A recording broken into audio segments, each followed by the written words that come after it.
All right, so today we're going to be talking about tree diagrams and sample spaces. So just to make it clear, you should be making a diagram first in order to create a sample space. So on the first slide, it has make a table to show the sample space and find the number of outcomes, then find the probability. So your situation is here. You toss a coin and spin a spinner. So you're doing two things at once in your experiment. Your spinner has 3 equal sections numbered 1 through 3. So we obviously know coins are heads and tails, and then the spinner has 3 things. So when I make this table, I'm going to draw a column for the coin. So I'm going to do heads and tails. And then I know that my spinner has 3 options on it. So I have option 1, option 2, and option 3. And so what we're going to do is we are going to obviously make combinations of these. So you could get heads and a spinner of 1, or you could get tails and a spinner of 1. You could get heads and a spinner 2, or tails and a spin of 2. And then the same for 3, heads with 3 or tails with 3. So if you're looking to find the number of outcomes as stated up here, we have 1, 2, 3, 4, 5, 6 outcomes. So total outcomes is equal to 6.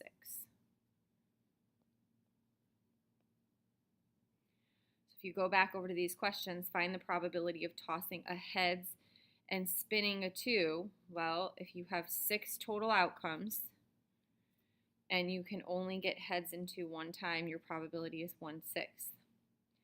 Find the probability of a tails and a 2 or a 3. So if you go back and look over at your chart, if you have tails and 2 or tails and 3, your probability is 2/6. And remember, you have to simplify, so your final probability would be 1/3.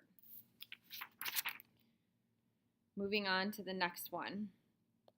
So this is a situation where you are making a table or a tree diagram to show the sample space and find the number of outcomes and then answer the 2 probability questions. So you have to make the diagram, then the sample space, then answer the questions. So our tree diagram is you're tossing a coin 3 times. So you're going to have 1 coin. So we know that 1 coin has 1 head side and 1 tail side. So on the first round of tossing the coin, that's all you can get, heads or tails. And I'm actually going to move this up here. Then you're going to take that same coin and you're going to toss it a second time. So from the head side, you can either get heads or tails. And from the tail side, you can either get heads or tails. We also have a third time we need to flip the coin. So from this heads, we can get heads or tails. From this side, we can get heads or tails. Heads or tails one more time off of this, and heads or tails off of that. So what does this do? This creates some different pathways. We can get this path. So if I'm making my sample space, I have H, H, H. My second pathway is heads, heads, tails. I'm trying to color code these so you guys can see. My third pathway is heads, tails, heads.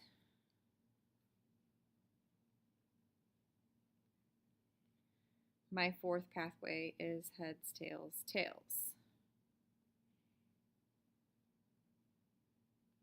So I'm going to go through and I'm going to do this the same for the other side of the chart.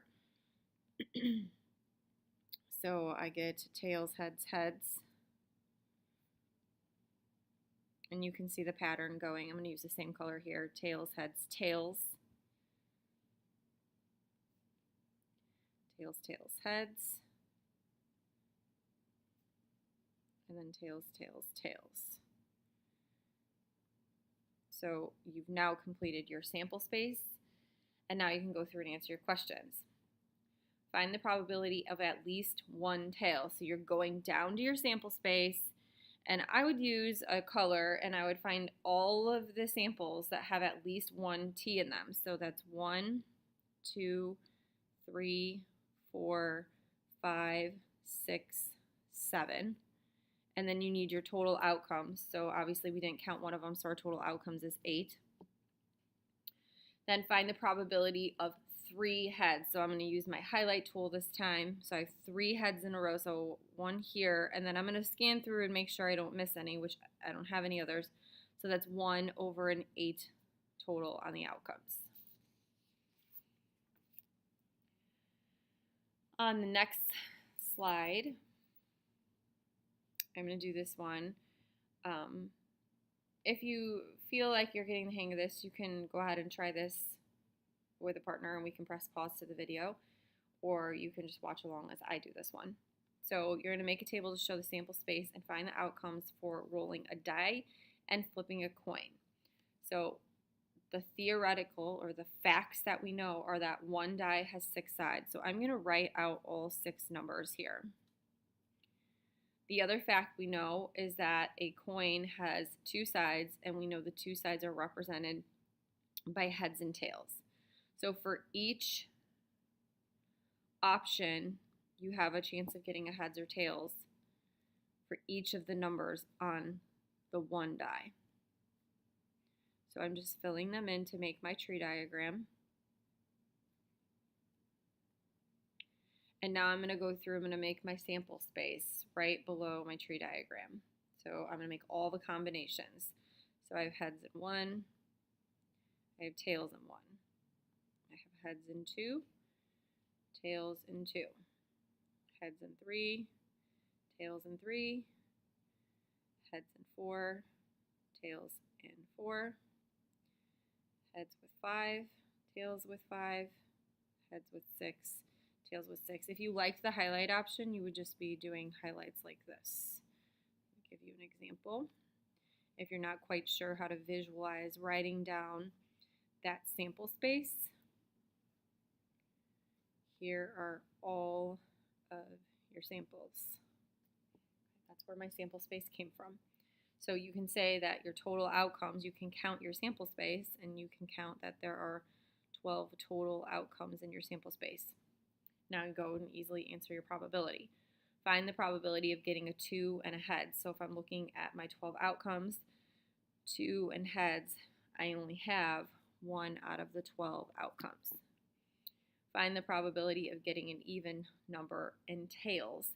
So tails in 1 is not even, tails in 2 is even, tails in 3 not even, tails in 4 is even, tails in 5 is not even, and tails in 6 is. So the gray highlights tell me I have 3 out of 12 outcomes, which is equivalent to 1/4 simplified.